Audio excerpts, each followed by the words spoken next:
Ayan mga madi, so ating pagmasdan ulit itong napakagandang tanawin dito. Syempre yan sa May Kawayan, Bulacan. Ayan.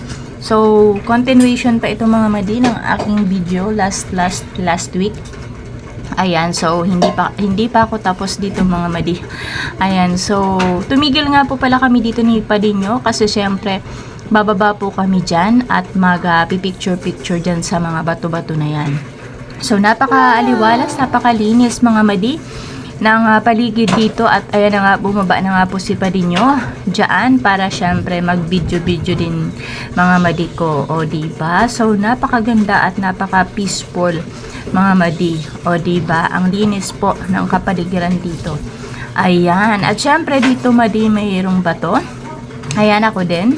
Syempre, isasabay ko sa video para naman, diba, makita ako syempre. Ayan. At titigil ako dyan sa bato mga madi para picturean ako ni Padi.